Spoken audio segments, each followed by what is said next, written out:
All right, Nick Caserio makes another move, another day, another trade. Texans making deals, another offensive lineman gone. Landry Locker, Cody Stoots with you. It is SNL. Kenyon Green, he has been sent to the Eagles. In exchange, the Texans will get CJ Gardner-Johnson, and they will swap picks with the Eagles in 2026, 5th and 6th round picks. Immediate thoughts on the trade. I got thoughts as well. It wasn't the only move that was made. We'll get into that. We'll also get your comments here on the Top Texans podcast in the game. Go ahead, Stoots.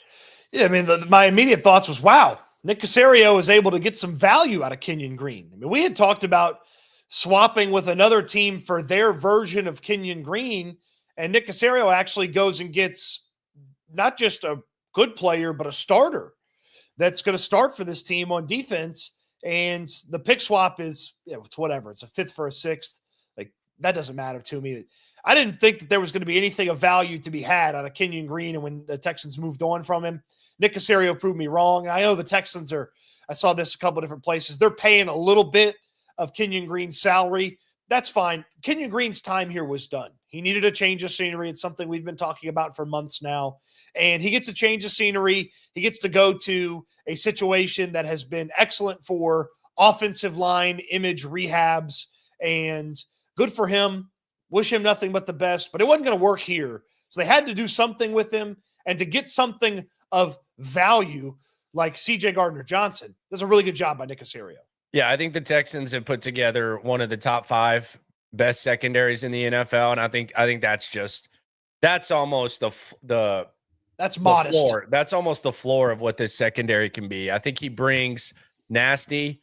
You already have a nasty secondary. He's nasty as hell. He's mean as hell. He's going to talk crap to other teams. He might get thrown out. He's going to get in scuffles. He's going to ball hawk. He's one of those guys that you kind of want on your squad and you need on your squad. He's a nice blend of young with veteran. He's battle tested. He was there when Detroit started getting good, the dude with the mask and all that. And now here he is in Philadelphia, wins the Super Bowl, and now he's a Texan. I think the Texans are putting together one of the best secondaries in the NFL to where he's 27. I think Blob is alive. I think you can call this the baby Legion of Boom. I do think so. I don't think he is too old for that to be a thing. So I think Blob is alive. B-L-O-B, baby Legion of Boom is alive. The best young corner in the game in Kamari Lassiter, arguably. The best corner in the game in Derek Stingley, arguably. A ball-hawking safety who's only going to get bigger, stronger, faster, and Kalen Bullock. And a guy who's won a Super Bowl, who's still young, probably out in the streets and like socially and stuff more than any of them. So he's actually good for the brand of the guys. A lot of these guys, these 3 guys are kind of low key. They like to just stay to themselves. This guy's kind of like the brand of it. He's going to represent it. So I actually think this is the perfect face of Blob. So Blob is alive. B-L-O-B is alive. Trill on the swarm in the soup. You ain't never had swarm. He said, Landry, did we just see Nick initiate the Blob? The Blob is alive. Baby Legion of Boom is alive. With Chauncey Gardner-Johnson. I couldn't think of a better veteran face. He's a chaperone. And he's a chaperone. He's probably going to be the drunk chaperone that's not going to be watching you, but he's still going to keep you in check if you get out of line. I like this move a lot. I think it's awesome for the media. I think it's awesome for the team. And I think it's a certain level of nasty that the Texans need.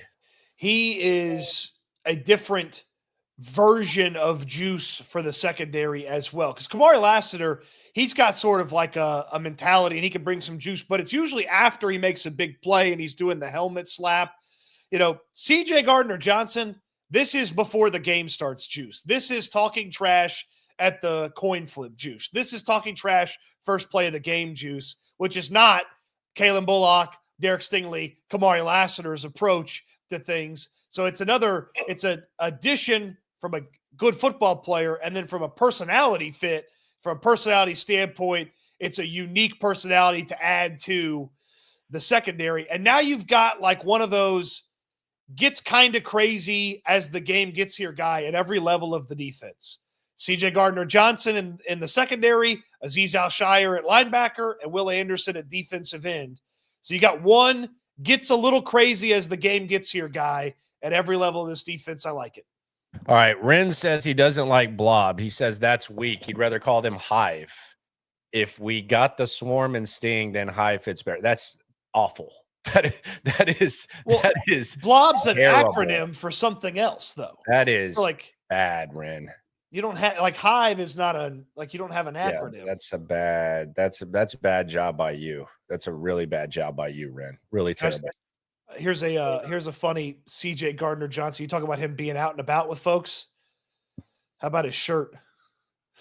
Swifties can lick my balls. LIX my balls. That was the Super Bowl number. Okay. Super Bowl LIX. He did make a mistake. No, I will say this. I guess he was on a stream earlier today and he said, Houston, we have a problem. Let's just let that. Oh, no. Hey, it's okay. We'll let that go. We'll let that go for the time being. Everybody gets one. Every newbie gets one. It happens initially, but yeah, Blob, baby Legion of Boom. The other side of things, Kenyon Green. I said this about Kenyon Green. I think that Kenyon Green just needs a change of scenery. I can't say that that's going to result in him being a good player, but I felt like it was almost like you could almost dismiss the possibility of Kenyon Green being good in Houston, whether it was confidence, whether it was just lack of development, whatever it was, it wasn't going to happen. I do want to say this though. Usually, like if on the surface you see what Kenyon Green is, like if you're an Eagles fan, you see, oh, this guy sucks. He was a first round pick. He's terrible. They don't want him. Like all that. Like you probably have like a natural perception or a natural thought. I don't think Kenyon Green's that. I think he is a professional. I think he's more accountable in his pinky than Laramie Tunsil and Titus Howard are in their entire bodies. And I think that he's an easy guy to root for, and I will be rooting for Kenyon Green. When he stunk and he was kind of the one that people focused on and talked bad about in his hometown, by the way. I mean, this is a young man, and this is going to be interesting for him as well because he grew up in the area. He went to A&M, which is close, and then he played pro ball here. So now he's going to Philadelphia. But in his hometown, where he became kind of the focal point of the number one source of frustration on his hometown football team, he was getting killed. He was getting rightfully so criticized for his play. I'm not defending his play at all. But what I will say is anytime you went up and you needed to ask him something, he was accountable about it. He acknowledged what was his fault. He didn't have a target on his back. He wasn't bragging about Jonathan Grenard not getting sacks against him when Minnesota kicks their offensive line's ass. So he's an easy guy to root for. And you've seen kind of Kenyon Green kind of grow up the last year or two. Even though the play has not been much better, he almost seemed like a high school kid when he came here. Just the whole, but he's an easy young man to root for, and everything that he could control. Then hopefully his surroundings, the winning atmosphere, the ability to develop linemen is better so that he can go out there and he can reach his full potential because he's very easy to root for. He's always been easy to deal with, nice guy, dealt with a ton of stuff that was out of his control, even some of the stuff that was in his control that wasn't any good. And I'd love for him to go be successful in Philadelphia. And if he is successful in Philadelphia, that's fine. It was never going to happen here. So if he turns into a solid piece for the Eagles offensive line, I don't want to hear anybody a year from now being like, well, we used to have him and he wasn't. Sorry, it didn't work here. It wasn't going to work here. It might work in Philadelphia. It might not. But he's not on the team anymore.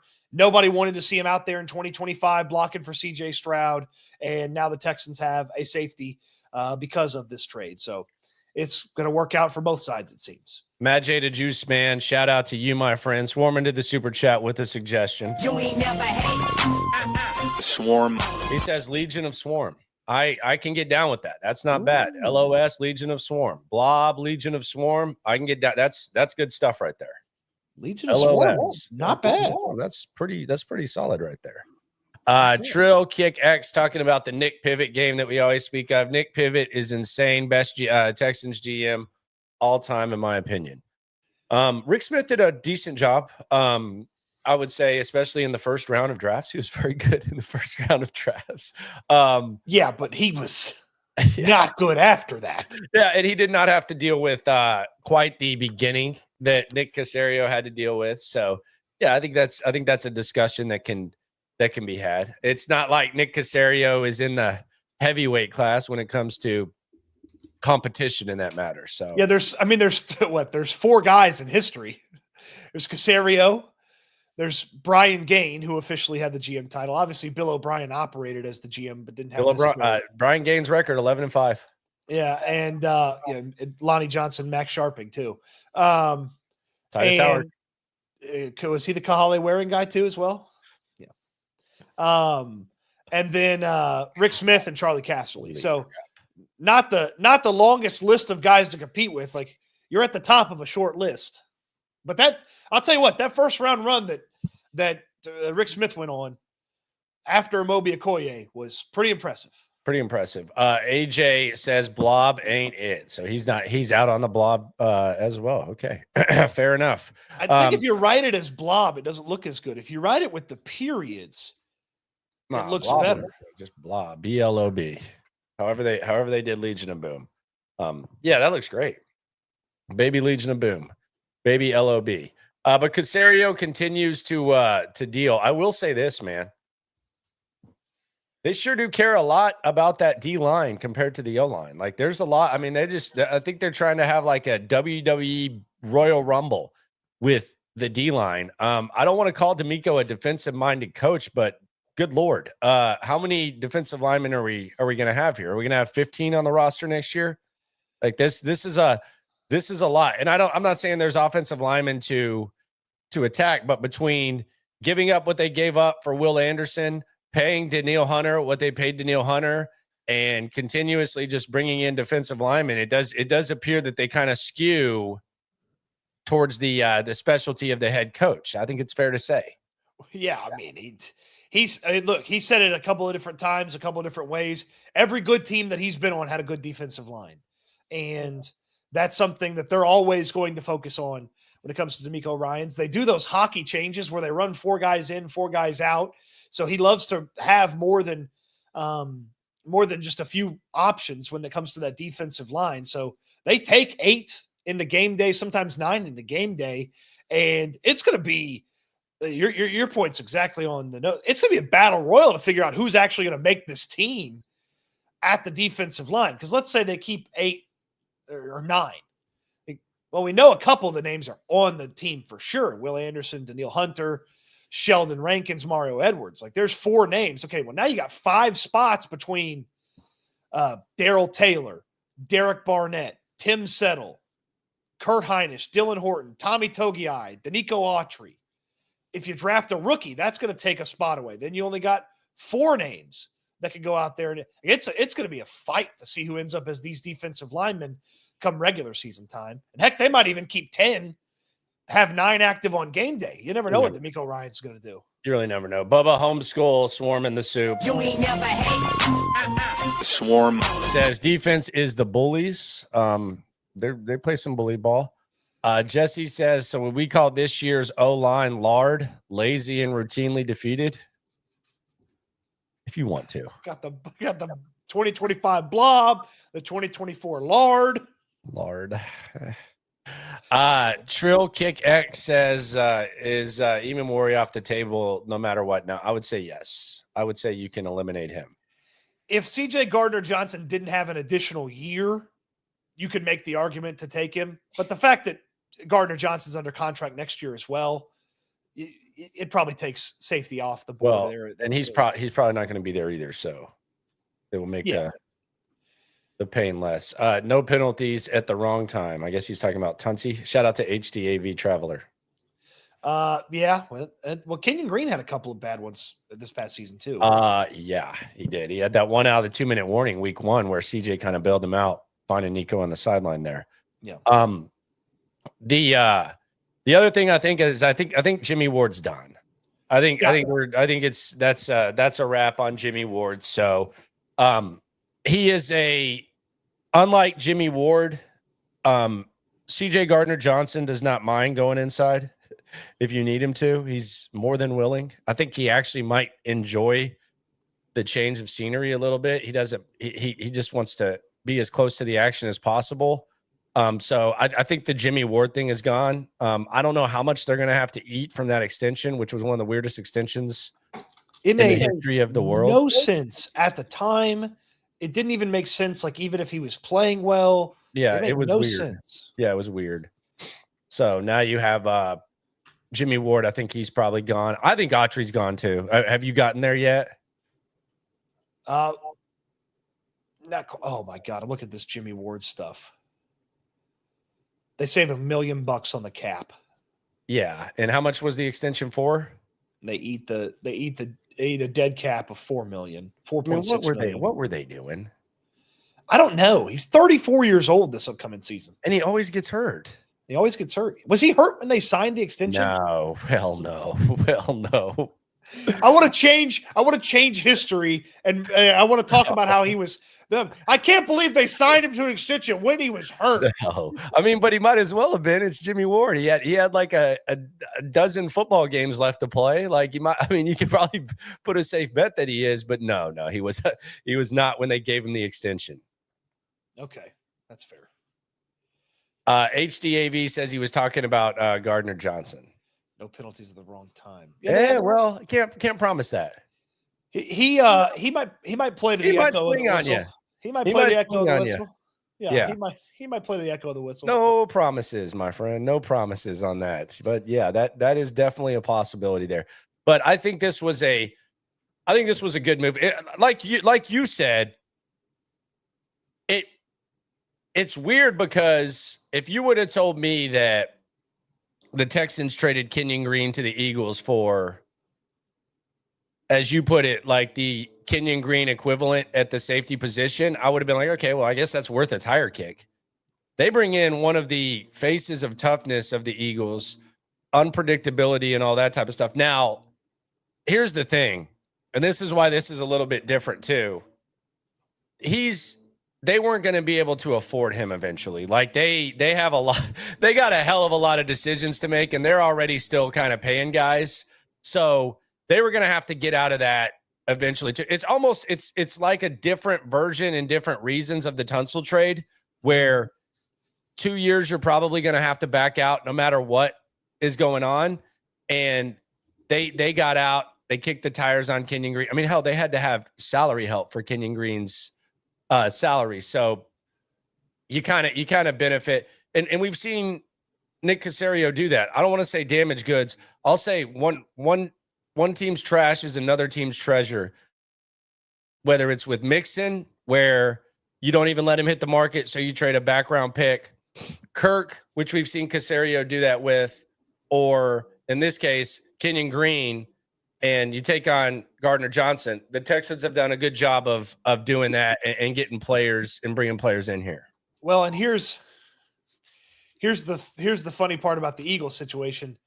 They've got a guy ready to take over his spot. They not only every position in the world.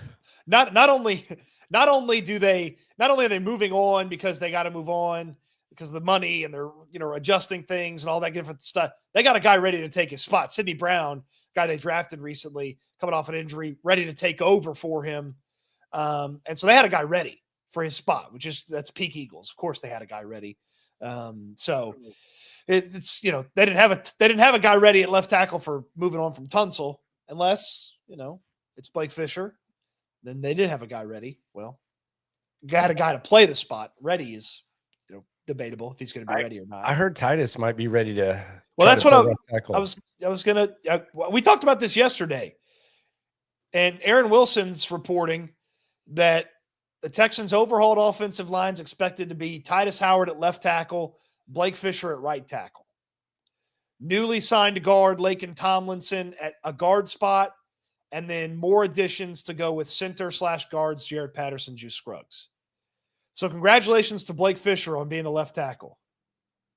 I'm kidding, of course, Aaron. I'm sorry.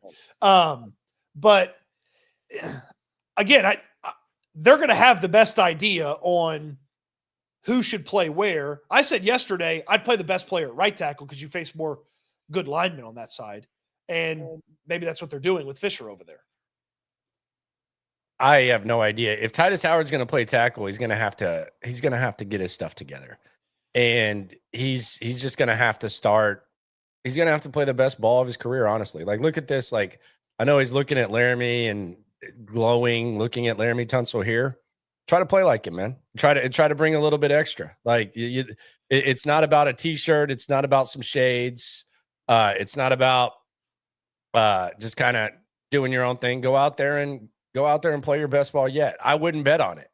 I'll be honest. Like, it would be nice. I think we'll be able to tell as soon as we see him how serious he's been taking this offseason, because I don't think Titus Howard was in his best shape last year. I really don't. I don't think Shaq Mason was either, and that people close to the situation didn't really feel like Titus was in his best shape. So come to camp in your best shape, be ready to go, get the drills going, and we'll see what happens with Titus Howard. But I wouldn't, if you ask me, do I believe Titus Howard can be a quality tackle? My bet would be no. That would be no. It's not out of the realm of possibility, but it seems unlikely based on his recent results. And I mean, maybe the opportunity to fill in Laramie Tunsil's spot on the line does awaken something in Titus Howard, and he can indeed give you more than he has previously given you. I think he's capable. I think he's an easily influenced fella. I think this could be a wake-up call for Titus Howard. And I think he could go in there and just go about his business. So I do think it's a possibility. I mean, he's damn sure not going to go in there and act like Laramie Tunsil. He's not Laramie Tunsil. Like, so if Titus Howard's going to keep the Laramie Tunsil mindset, he's going to be gone. Like, so it's going to have to change. You don't have that kind of talent. And I think it's kind of been exposed there. So I think if there's anything that could wake him up, this could be it.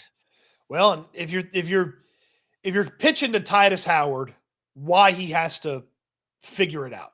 Like, hey, you got to just, you got to come in, you got to lock it down, you got to be in the best shape, you got to give it your all. If he does well, you keep your job, you make another big year of money, and maybe there's a conversation about an extension there.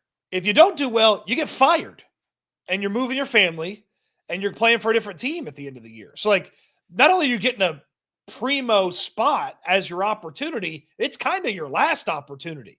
Because if Tunsil was still on this team, maybe Titus Howard's not on the team. So now with Laramie Tunsil gone, like, your job, you have a chance to save your job and solidify your spot on this team for the next 2 seasons with this upcoming season if you're Titus Howard. Exactly. I would 100% agree with that for sure. Nick Caserio continuing to deal. It is SNL. Landry Locker, Cody Stoots with you live every day at 4:00. Videos throughout. Subscribe to the individual channels as well. The offseason is upon us. Day 2 of free agency. Trill Kick X. You ain't never hate. Swarm. How do you feel about Titus Howard at left guard? He corrected himself. He meant to say left tackle. Oh, yeah. Well, we just laid that out. Yikes. Yeah. I think I would have been in an early grave if Tunsil had one more drive killing penalty. Well, we don't want that. So the team man lives on. I was on like you were yesterday, I was on a Commanders podcast. They were asking me, somebody asked me about the penalties, and I was like, the 1st and 15 Texans. And that got a laugh out of the guy. I was like, it's not funny. I didn't think it was very funny watching it all the time.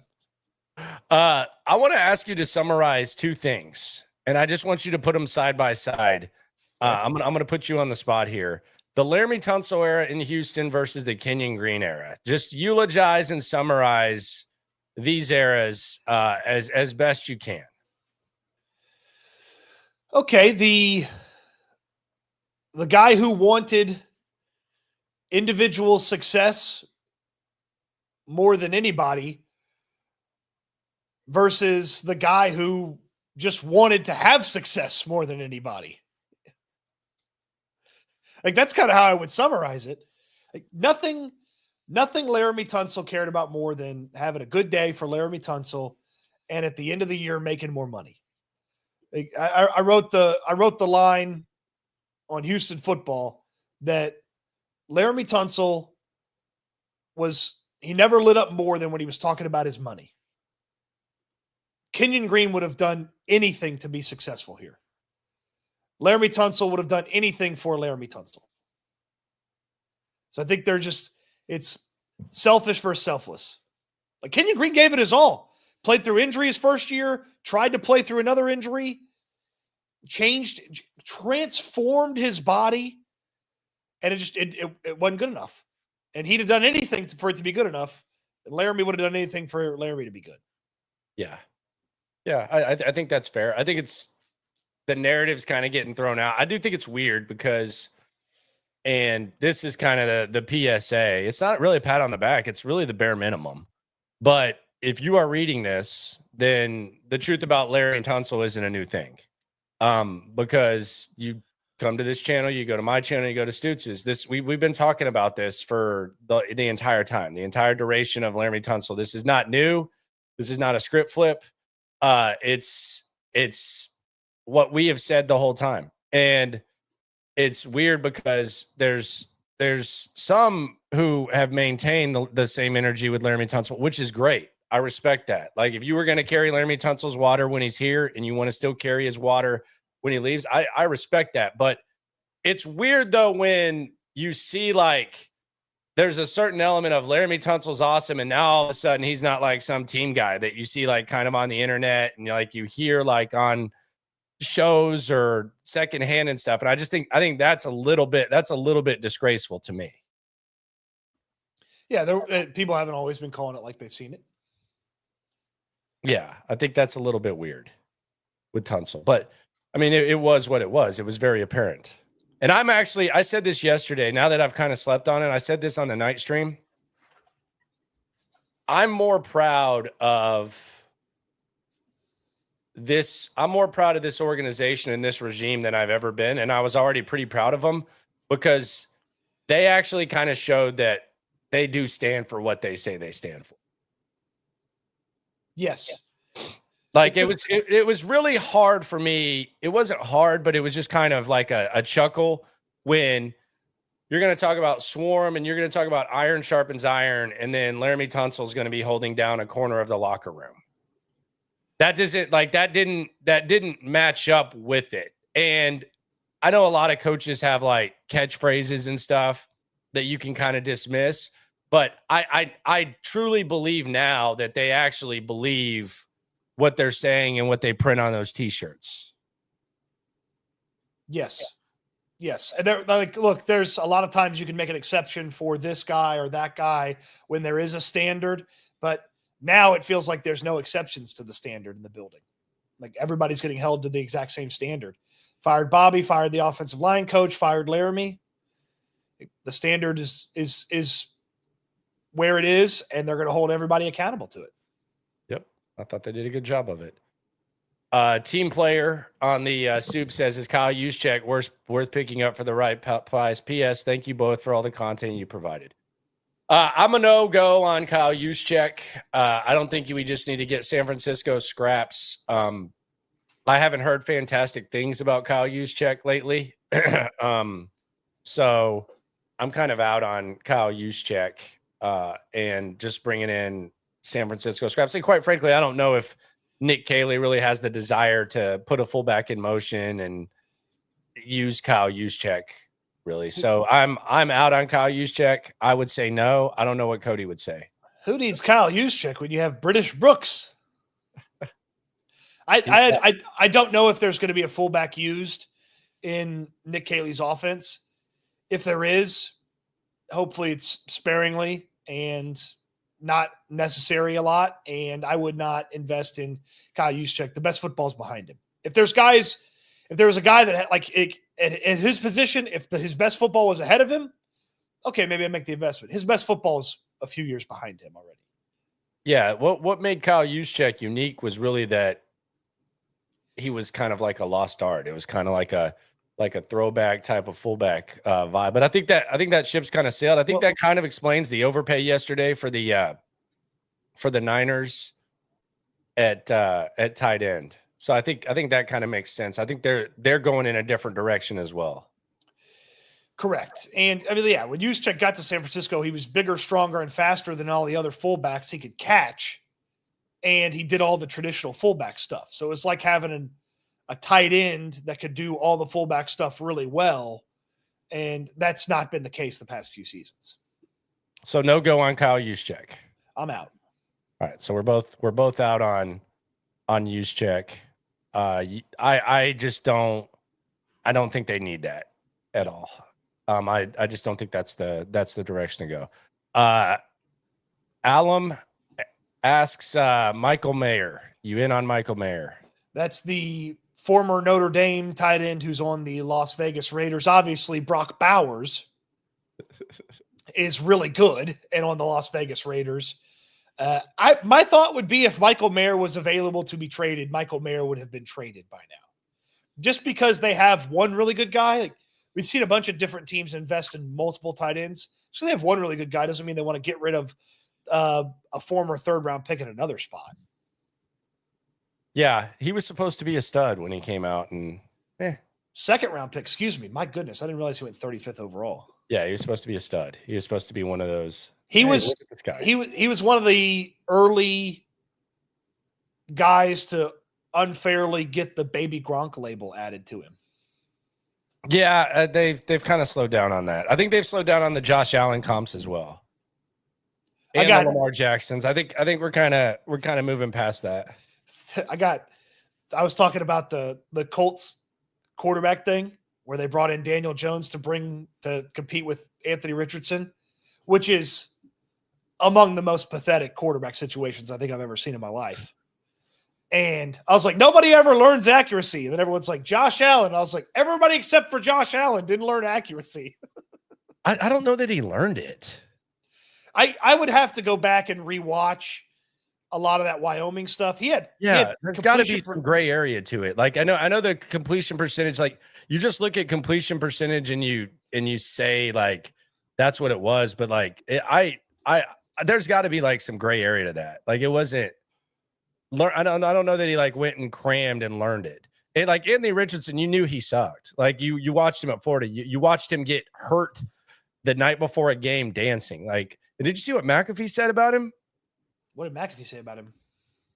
McAfee was not thrilled with the tap out against Houston. Well, Orlovsky said, does Anthony Richardson ask for a trade? And McAfee quote tweeted it and said, sounds perfect. A guy with major, he capitalized major upside.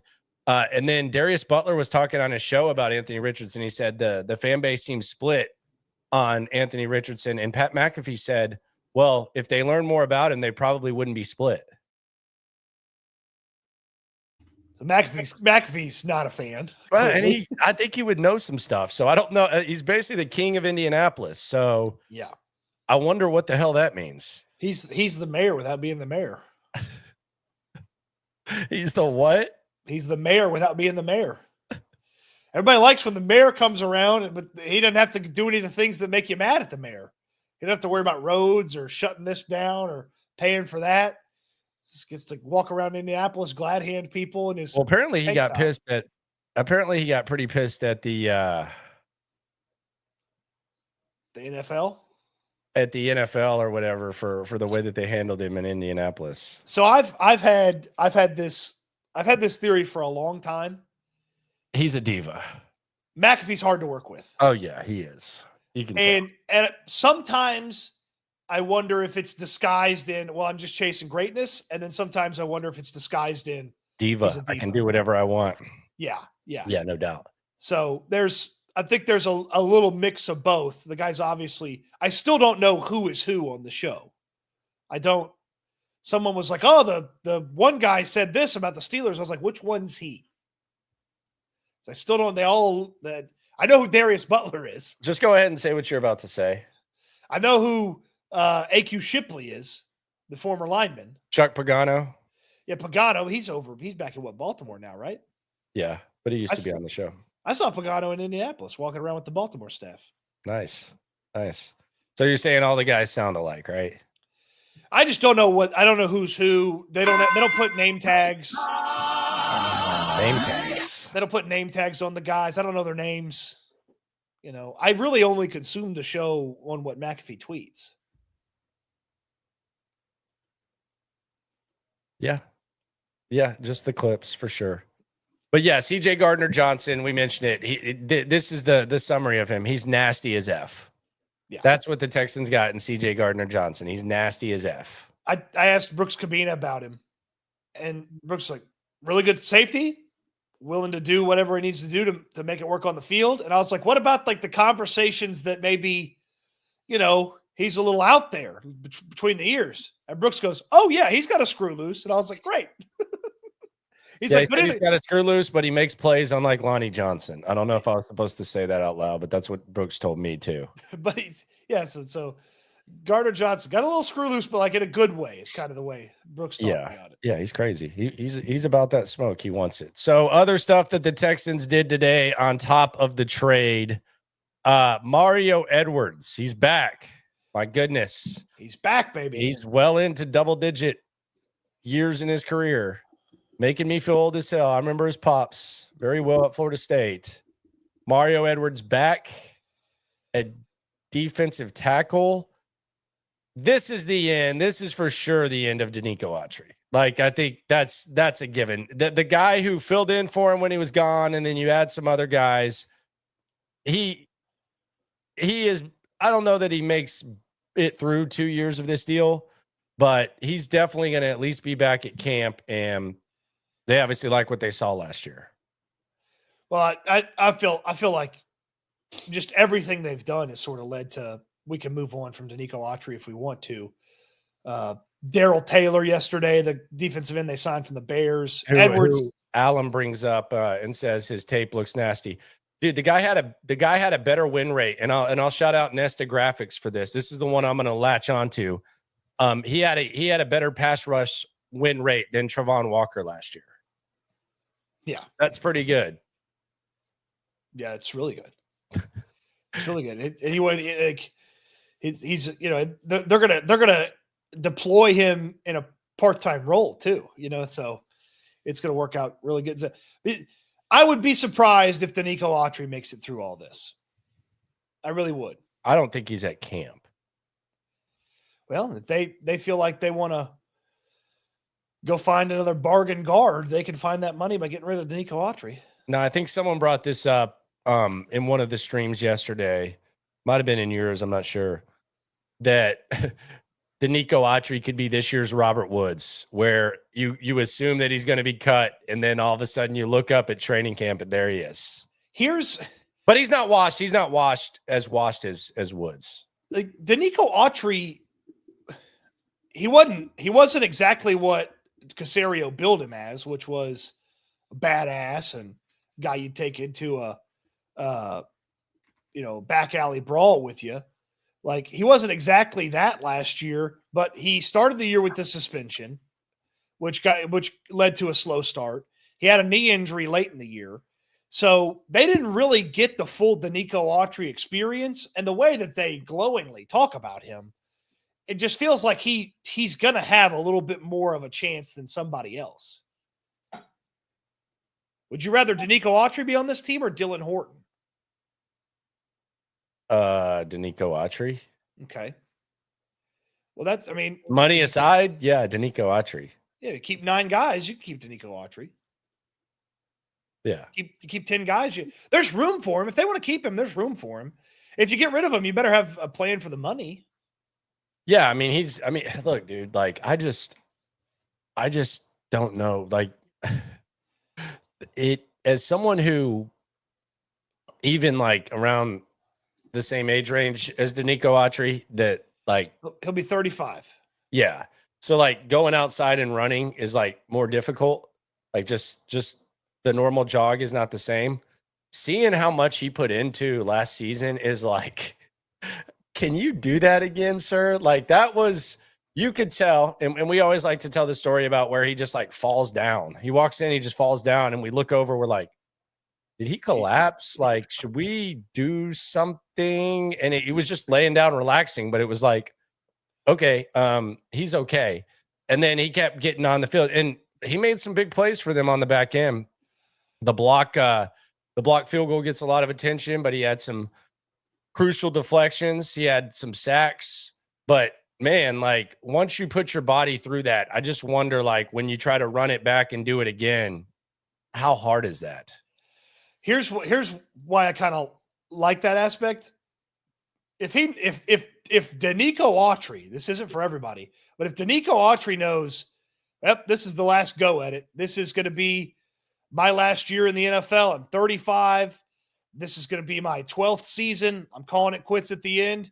That dude's going out like a gladiator. He's leaving every body part and bit of him on the field, and you're getting full effort Denico Autry the whole way through.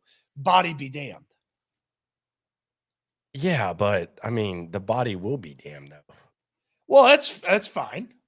That's fine if that's what he wants to put together for the these. I mean, I'm not going to start worrying about these guys' long-term health now after watching I'm saying he football might not this be season. able to be on the field, Cody. I'm not like sitting here. I'm not going to give you like a eulogy, like a Will Smith movie. I thought you were going, tell the truth. Tell the truth. Tell the truth.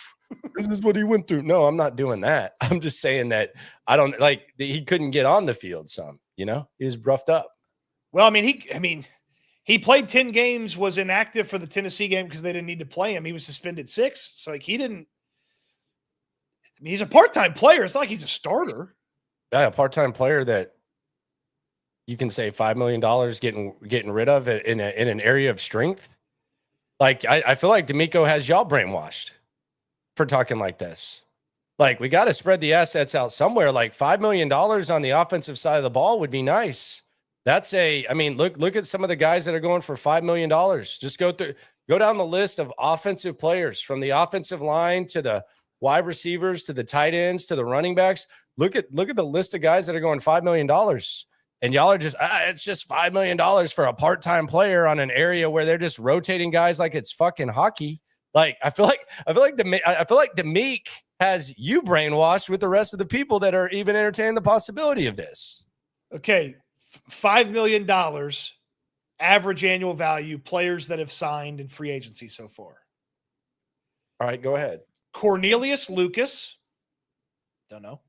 Okay. Robert Jones, new Texans guard Laken Tomlinson. We'll get to him in a sec. That is an impressive signing. Mac Hollins, Elijah Mitchell. Wouldn't mind it. Ashton Doolin. Wouldn't mind it. Bradley Bozeman. He almost got Herbert killed last year. Javonte Williams. Wouldn't mind it.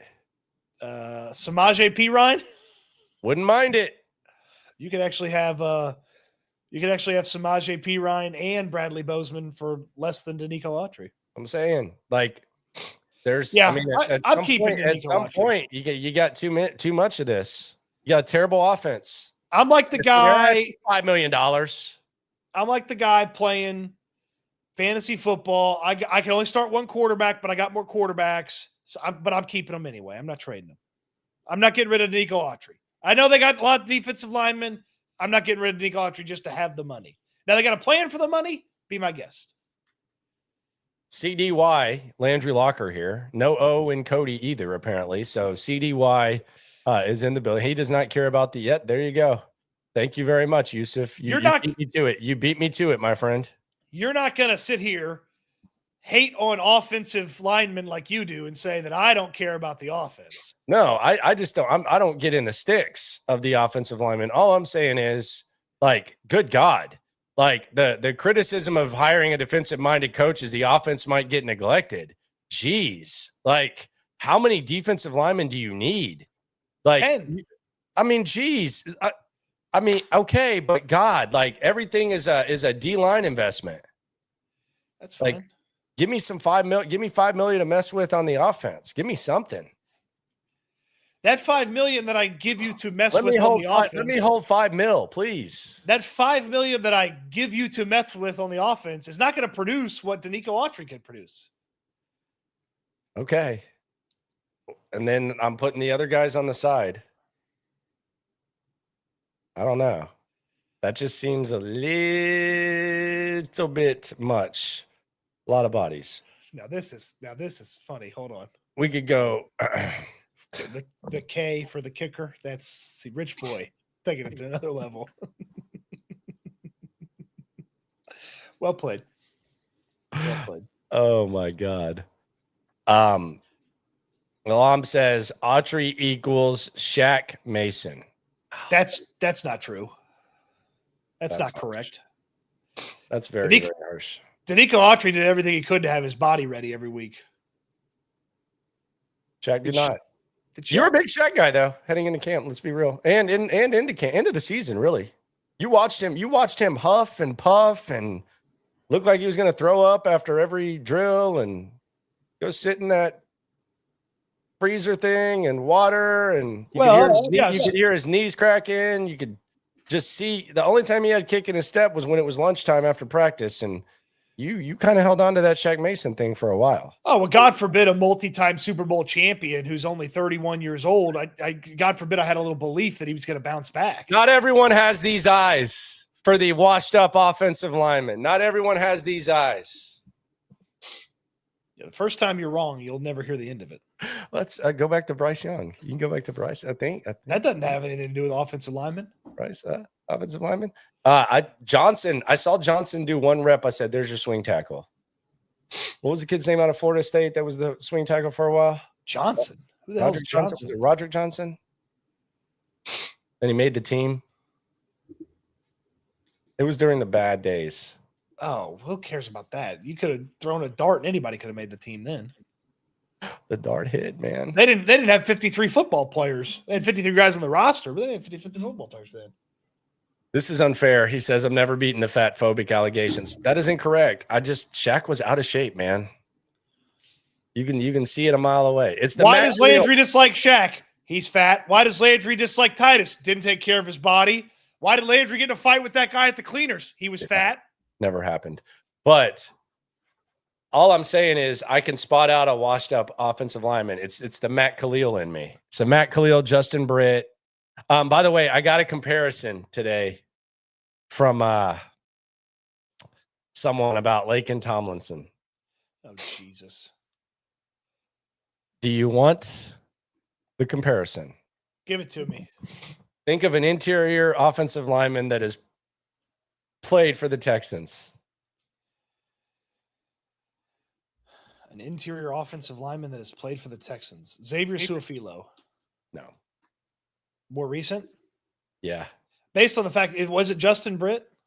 No. Oh. He was coming off an injury.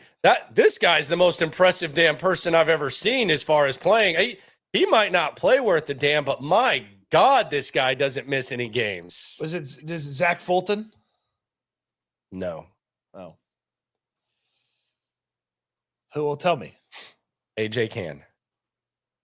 Yeah. Not good.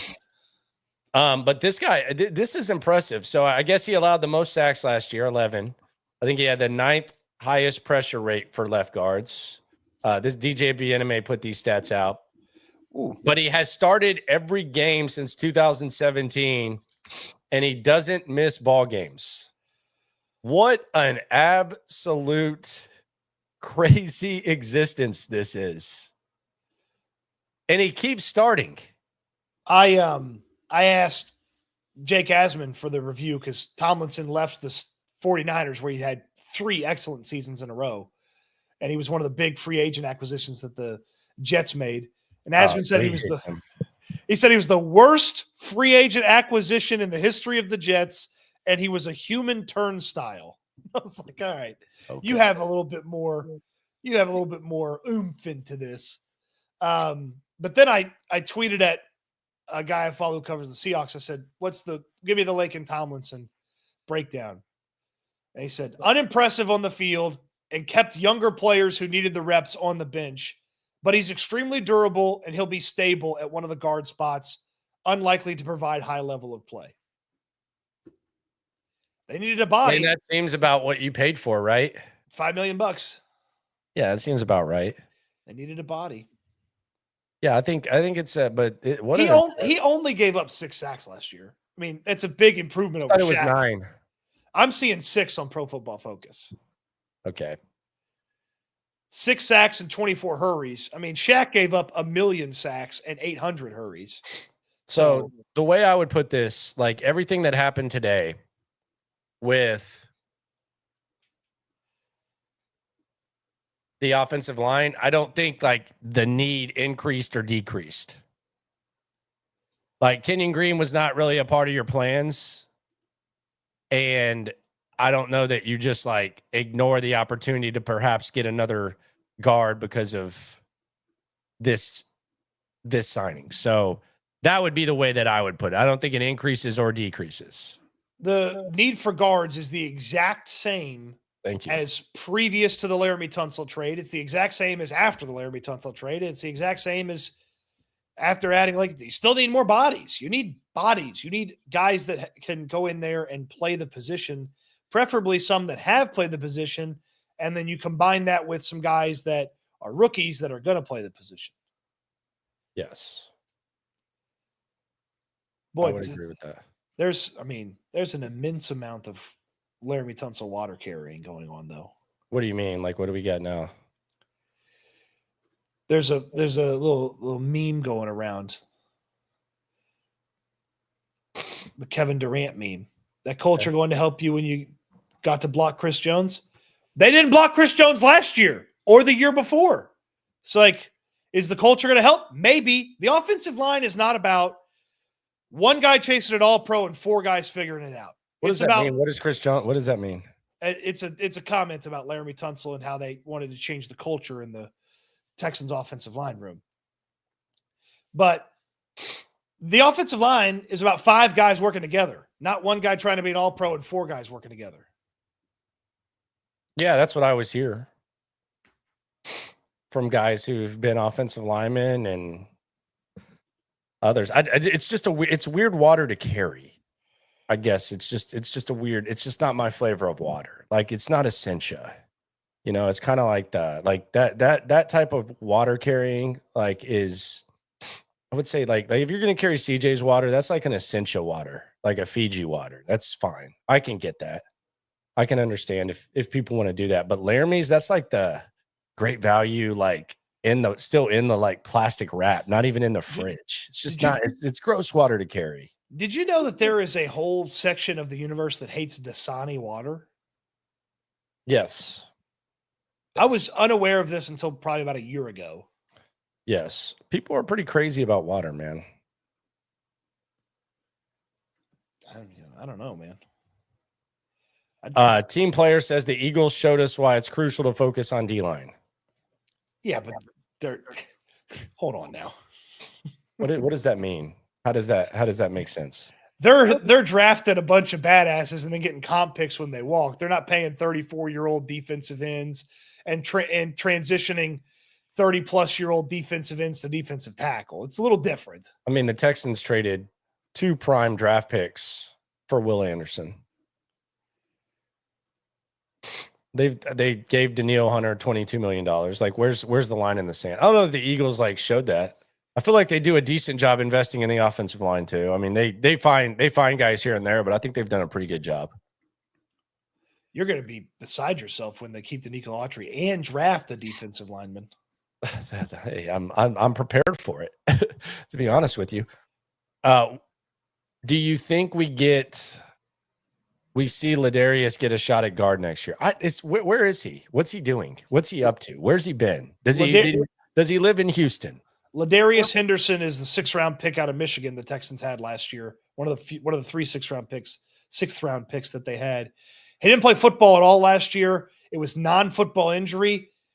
Nobody knows what the non-football injury situation was.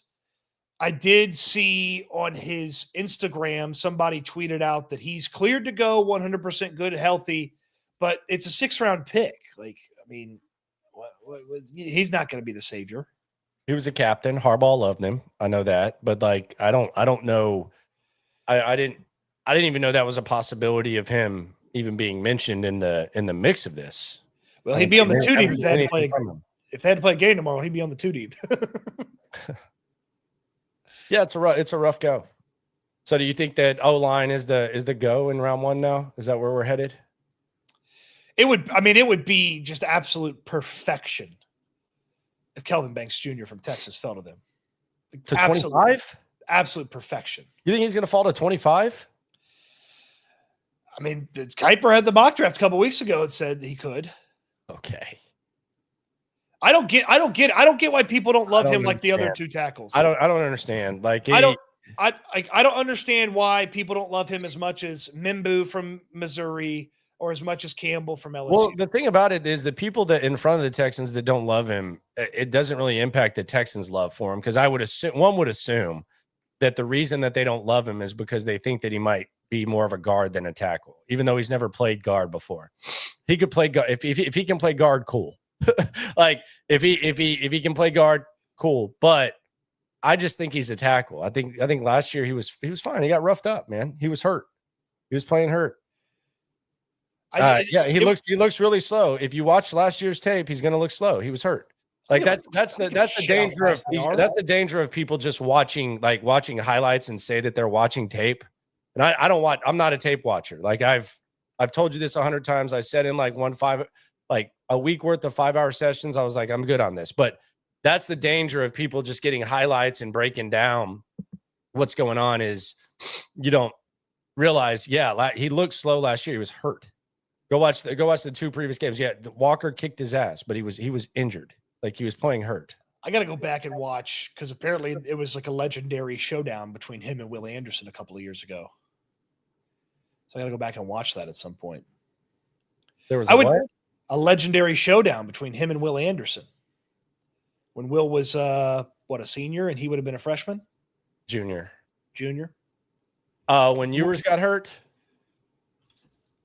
I don't know the context of it. You probably know it better than I do. It was in Austin when Ewers hurt his collarbone. Texas was winning and Ewers rolled out, hurt his collarbone. Bryce Young actually got sacked for a safety and they called it an incomplete pass. It was kind of a rough. It was a rough go, but Texas looked good. The backup came in because Ewers hurt his collarbone, and then it was referred to as a epic war between 2 future NFLers. So I got to go back and watch that. Yeah, that would be Will Anderson's junior year. It was in Austin. Yeah. Okay. Might have been the best that Ewers looked. It seems to me unlikely that he's going to end up falling to them. No, but if he does, it doesn't impact the Texans because he can play guard. If they think he can play guard, then he can figure it out. So, I mean, it's not going to feel all warm and fuzzy if they use the 25th overall pick on a guard. Like they may need one, but it's not going to feel good. Oh, it's going to feel good for you. Don't try to relate to the people. You're going to have to if we're streaming, you're going to have to go in the restroom and take a tissue with you if they draft a guard. If they draft Grace Abel at 25, I will bet that he's good. I will bet that he's good. I don't know what the wager is. I will bet that he is good. But if they draft a guard, it's going to be like, I'll be back in a second. No, I mean, I might just go there. I might have to go clean up, but it might just be so excited right there. Won't be able to stand up for a minute. So. You'll pull the eastbound and down when he was with the teacher. His love. And he said that he stopped it, but he actually just got a little false start. Oh, guard. Oh, guard. Oh, my God. Thank goodness. I can't wait. When is mini camp? It'll be a few weeks after the draft. Rookie mini camp. Have their one offensive lineman pick out there just doing the mirror drill with Cole Popovich, Dante Scarnecchia Jr. I bet the good thing about this is I bet they are just diving into tape right now of offense. I don't know if that's a good thing though. Is that good? Because they are just. I mean, those day 2, day 3 guys. They are diving as deep. Like Scout Goodhair, James Lippert, and all them. They are just cramming right now. Well, it's the time of year where you get the coaches involved because all the scouts work is like they've done their evaluation. They've made their recommendations. They found out about the guy. Now it's okay.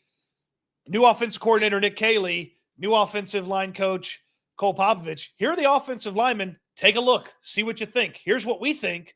You guys take a look. See what you think. And so it's where the coaches are getting involved. So Caley's probably got the new kid over here, and he's probably got the little clicker in this hand. It's like, all right, here we go. Grace Abel. North Dakota State versus Southwestern East Teachers College. Here we go. Showdown. Rich Boy Jay, he asks, would you rather go O-line or O-line or wide receiver in round 1? If the wide receiver's Ted McMillan, I'm in. Give me the wide receiver. Yeah, I'm with the wideout. Give me some skill position guys. Let's figure. I'd even be interested in Emeka Egbuka. Yeah, I think he's capable of lining up outside. I think ideal he works in the slot. I think you can have 2 slot guys figure that out. Shout out to Matthew Marr. Go ahead. And until they extend Christian Kirk or adjust the contract, Christian Kirk's leaving at the end of the year until they change the contract situation. So if you draft a guy that can play outside and then play inside, hey, nice little succession plan for the slot. Right. Matthew Marr says, sorry, I'm late to the party. Third shift kicks my ass someday. Shout out to all the third shift workers. What have I missed? All right. So Laramie Tunsil, decapitated, whole thing. Laramie Tunsil traded, bye. Now all of a sudden there's a culture war between if Laramie Tunsil was a culture fit or not. The Texans became the first team in league history to sign 2 honky wide receivers on day 1. They followed that up after some things here or there by trading Kenyon Green for Chauncey Gardner-Johnson. And they signed about 46 defensive linemen, and they signed some offensive linemen who, for some reason, has perfect attendance, but is a D student. So he does get a diploma, but he has perfect attendance, and he's a D student. So I think we got you caught up, Matt. Shout out to the third shift. That's pretty well wrapped up, actually. That's a good wrap up. I mean, I think and Landry and I are at war between if it's Daryl or Darrell Taylor. I'm just a little more cultured than you. I just looked up the pronunciation, so. Yeah. In the life of Colby says, so you can say honky and I can't. Wow. Hey. You can say honky if you want. You can call me a honky. I'll give you the honky pass. You got to say it with an A at the end. Honky. Yeah, you can say, I'll give you the honky pass, man. You can't go hard EY. Unless you're singing a song. If you're singing a song, you can go hard EY, but if you're not, then no. So these are the rules, my friend. He did make the Pro Bowl. That is fair. He did make the Pro Bowl 1 year. This is true. He did have 1 year on the honor roll. Okay, so that was 2021 with the Giant or the 49ers. Let me go take a little gander here. See what he played next to and with. Let's see. Okay, yeah. Ding, ding, ding. Trent Williams played 15 games to the left of him. So he might have got a little Trent Williams boost for making the Pro Bowl. Oh, wow. Trent Williams made him better, huh? Wow. Yeah, it's amazing when your left tackle can do that. The anti-Laramie Tunsil, Trent Williams. Shout out to him. Yeah. Big fan who was this? Oh, good Lord. He played between Trent Williams and Alex Mack. Alex Mack was a really good player. Well, also sometimes I feel like, and I don't want to hold on. Laken Tomlinson got a fake Pro Bowl. I'm sorry. I mean, he played between Trent Williams and Alex Mack. I mean, I'm sure he was good that year, but it feels like he was good because those guys were good next to him. Wow. I'm reading between your lines, and I know you're trying to question Wade Smith's Pro Bowl, but I'm not going to let you do that. Well, I liked Wade Smith's book, Smitty Rides His Coattails to the Pro Bowl. That's a joke I've told to Wade Smith before. He thinks it's wow. With Dwayne and Chris? You think Wade was the localized? You realize he was the last time. I'm gonna tell Wade now.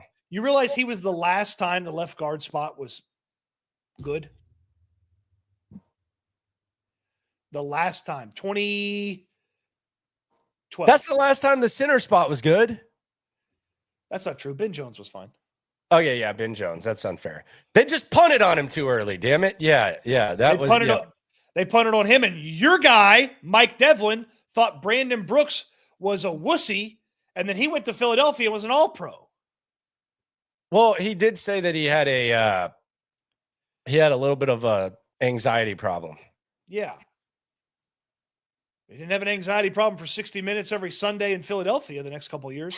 You know what I watched the other day? Now that we're on this, I watched I'm almost afraid to ask. I watched the Trent Williams documentary, the Silverback. He's wearing a Rockets hat in that, isn't he? Yeah. I've seen some screenshots from that. It's good. Yeah, it's cool. Yeah, I like Trent Williams, so I'm a big Trent Williams guy. He's got that long view in him, man. That long view. He went for a 3rd round pick the same year Tunsil went for 2 firsts and a second. Well, they thought he was dying. Yeah, the idiot doctors for at the time Redskins thought he had cancer, right? Well, he did.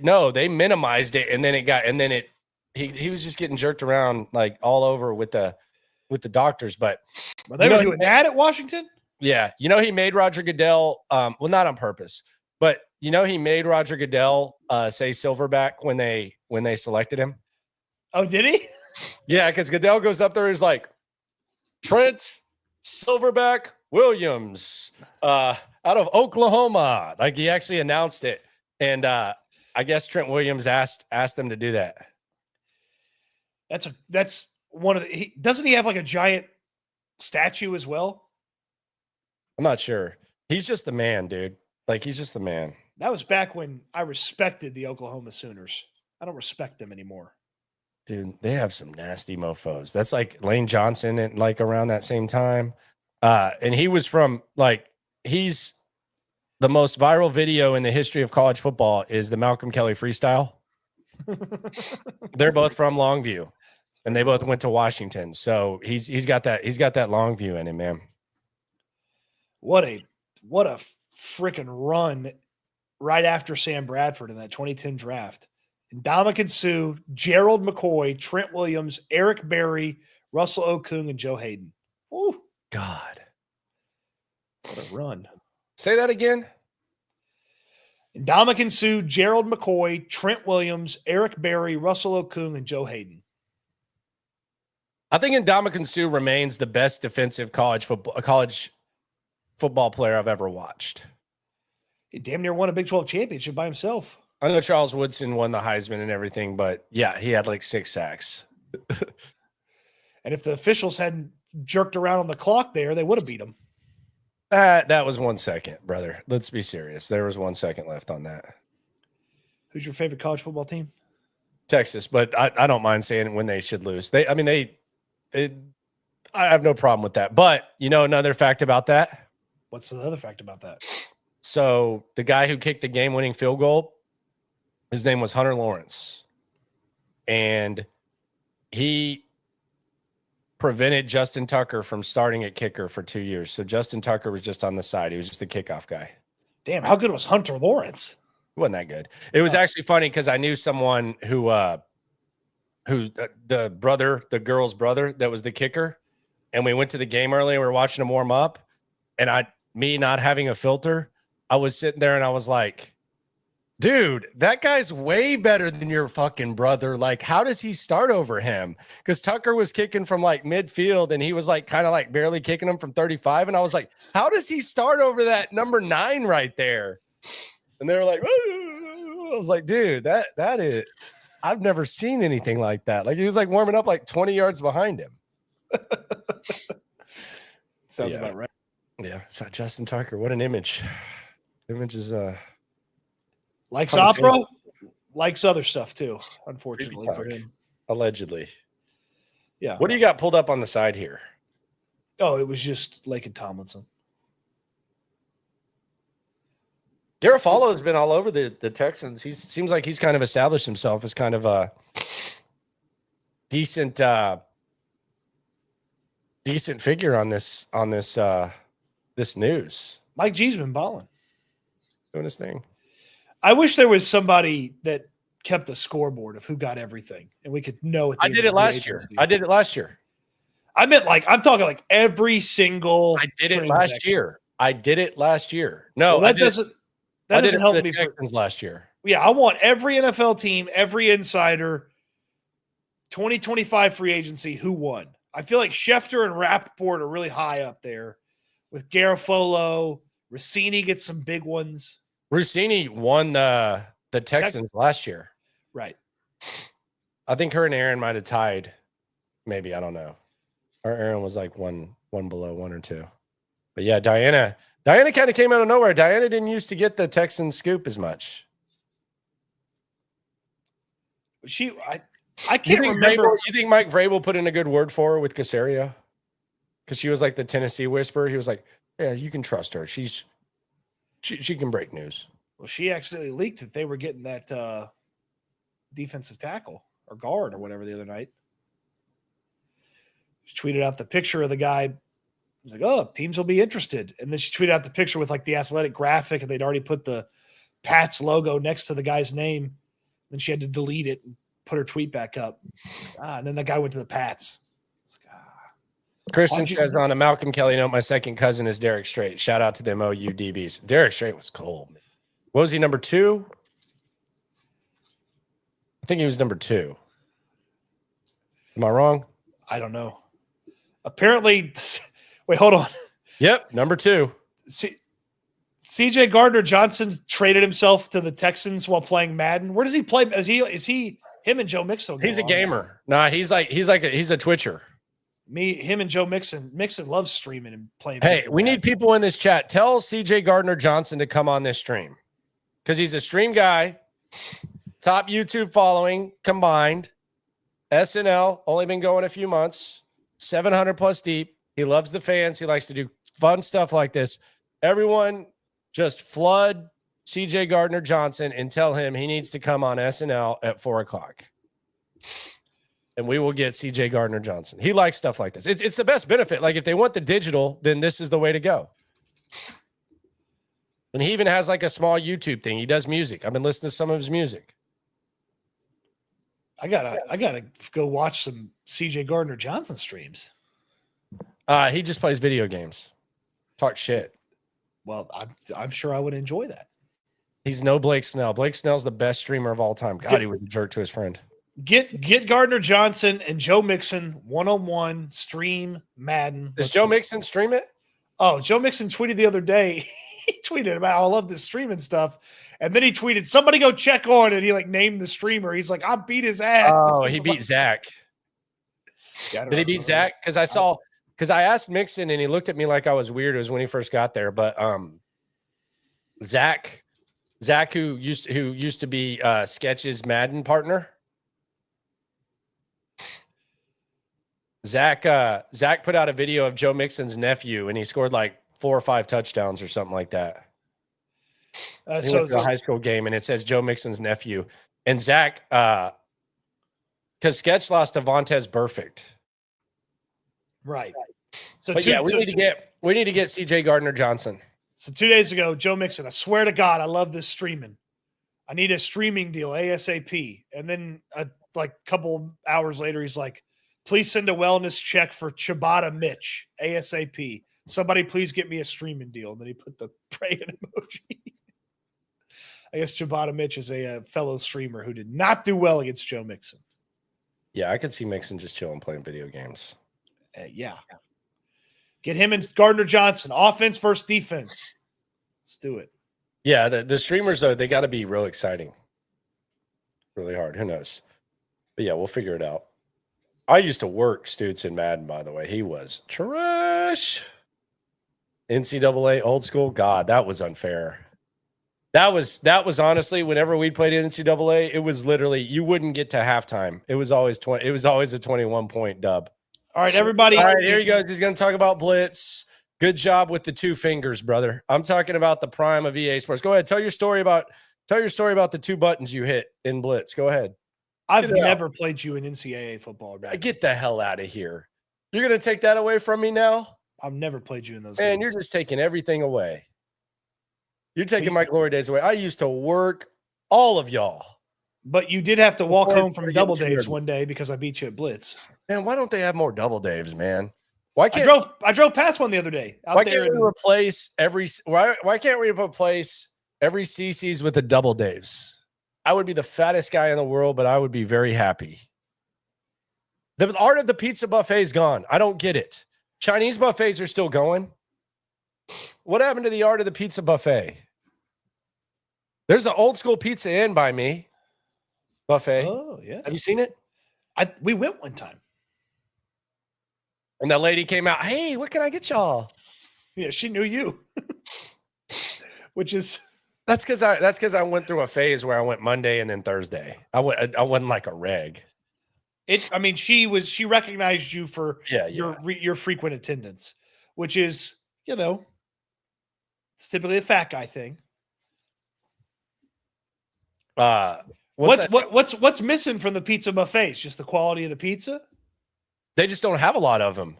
But what's missing from the pizza buffet, I think there's a couple things. Like with CC's, like, dude, just have the pre-made pasta with the marinara sauce already in it. I don't need to like dip it in. Just mix it in, all that type of stuff, and just mix it in to where it's already soaked up when I get there. I don't need to get these noodles out of the steamer and all that. Just make it easy.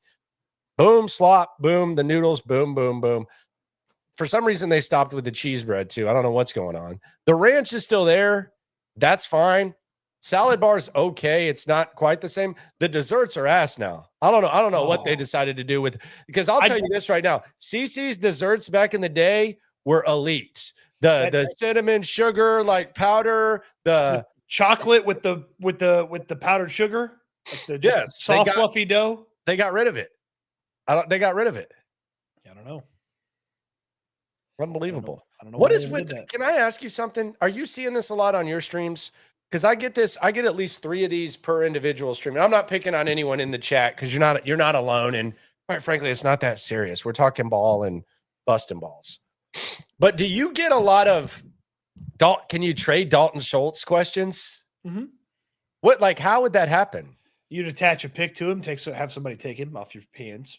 But I don't know that anyone has sentimental value to Dalton Schultz. Like who would have sentimental value to Dalton Schultz to want to bring him in? Kellen Moore, damn sure. I mean, would Kellen Moore want to bring him to New Orleans from his Dallas days? I doubt it. They just paid Juwan Johnson $30 million, so probably not.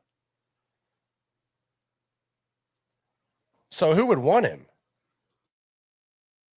Somebody that wants the pick, doesn't care about the player. Because again, you'd have to attach a pick to him. Osweiler him? Yeah.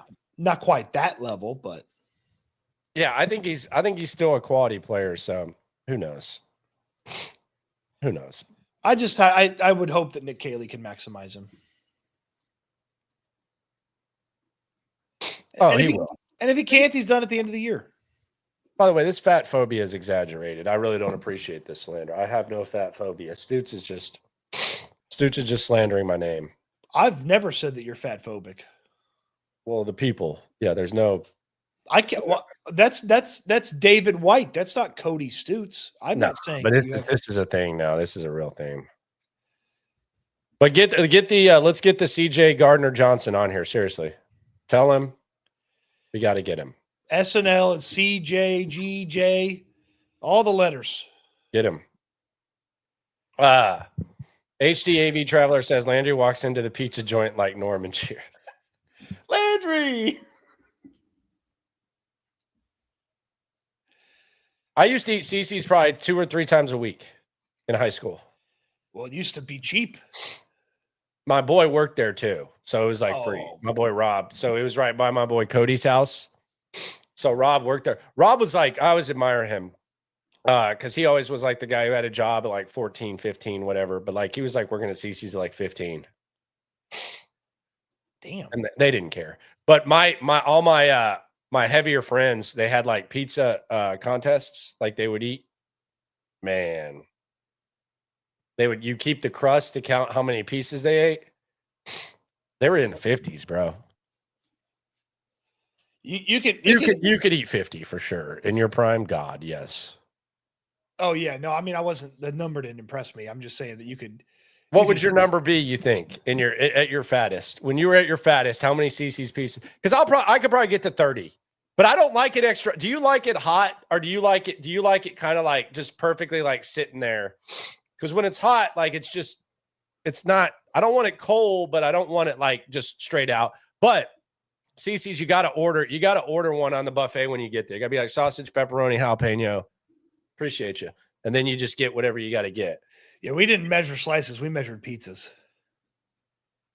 How many pizzas could you take down? What'd you take? 3, 4? I did 4 one time. 4? Yeah.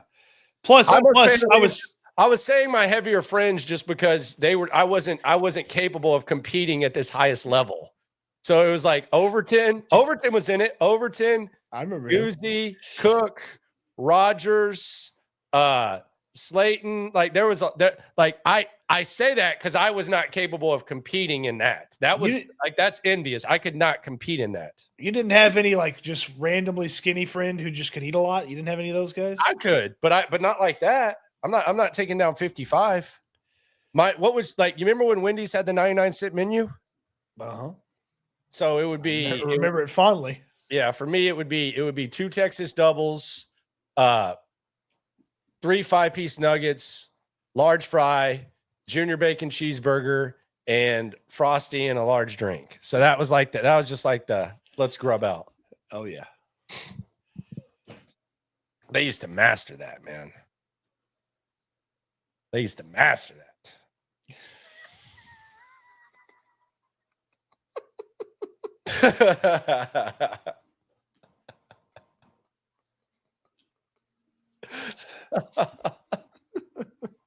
I have fat friends. That's my allegation to beat my alleged fat phobias. I have fat friends. Oh, I got fat friends. That's a good one. I hope the Thunder lose. I'm a Spaneline big Thunder fan. Did you know that? I did know that. She also likes soccer. Oh, sorry about it. Oh my God. Somebody take the controls away from Frank Ross. What do you mean? Do we have a move? The Texans are signing linebacker Nick Niemann to a 2-year deal worth up to $6.5 million. The former Chargers special teams ace heads to Houston. All right. How many, like, where they love special teams? This is like very O'Brien-esque. We're like, this guy's a special teams ace. Those guys weren't any good. At least the Texans sign guys that are good at special teams. But how many do you need? So does this mean R.I.P. Neville Hewitt? Yeah, this is the end of Neville Hewitt. So Neville Hewitt is gone. Neville Hewitt, excuse me. Neville. So we're getting another one. What? Tell me everything you know about this guy. I don't know anything about Nick Niemann. Let's get hip on Nick Niemann. Nick Niemann from Waterloo, Iowa. Went to Iowa. I think by this point you all know exactly the color of his skin. He's played for the Chargers since he was a 6th-round pick in 2021. He was the 2021 Pro Football Writers of America All-Rookie Team. He has a Wikipedia that rivals David Culley's in shortness. It what? Rivals David Culley's old Wikipedia in shortness. Where'd you say he went to college? Iowa. Okay. So he's a lunch pail guy. He's from Waterloo, Iowa. He went to Iowa. And he's a special teams ace. His dad's an assistant coach at Iowa. To Ferentz? Ferentz, but yeah. Ferentz, Kirk Ferentz. Wow, there you go. A 3-star recruit out of high school. Oh, I could have told you that. Probably played all the sports. Let me guess. He was all district basketball, and he was a pitcher on the baseball team. I don't know anything about that. Yeah, I can't figure it out. His sister also went to Iowa and ran track or something like that. Like, I know the guy. Let's be serious. It was all. I promise you, he was all district like some other sport. Promise. I don't know. Small town Iowa. He was a white guy that could dunk. Played every sport. Blah blah blah. I don't know. 2 special teams aces in the same offseason, huh? Man, Frank Ross. Thought you had your worst year, and now all of a sudden they're like rewarding you with. Is there? I mean, okay, this is a. Is there any chance they're changing the kickoff and he's got to go get an extra one or two? You think they're going to change it back? Maybe. They should. Kickoff's stupid. Sucked. That was the most overhyped storyline. I'm guilty of it. God, that thing sucks. It just doesn't look cool. No, it doesn't. Worst thing ever. Neiman wears 31, which is a weird linebacker number. 31? I feel like that's a weird linebacker number. That's sick. Is Dameon Pierce going to have to come off it? Is he going to go punk him? Hey, Dameon Pierce, what's it going to cost to get 31? Hey, give me my damn jersey number, you chump. Honka. Can the Honka tackle at least? He better tackle for that price. Yeah, right. $6.5 million over 2 years. He better be able to tackle. Better tackle. Goodness gracious. All right. We appreciate y'all for coming through. Be sure to subscribe. Be sure to like. Be sure to ride along. Always remember, when it comes to this Texan stuff, we're all in it together. The offseason is upon us, but the coverage don't stop. Live stream tonight at 10:30. Cody's doing his thing. I'm doing my thing. March Madness is about to be upon us as well. It's a good time to be alive. Great time to be with you. We're approaching the draft. Cannot wait. We'll have some special plans laid out for that as well. We promise. Appreciate you. You got to do the slogans, man. And always remember, when it comes to this Texan stuff, we're all in it together. Trying to get sentimental, and you're just waiting for the catchphrase. Eat good, sleep good, be good. We'll talk Texans again soon. Thanks, everybody. That's what the people came for, is the catchphrase. You're a dumb honky. Honka.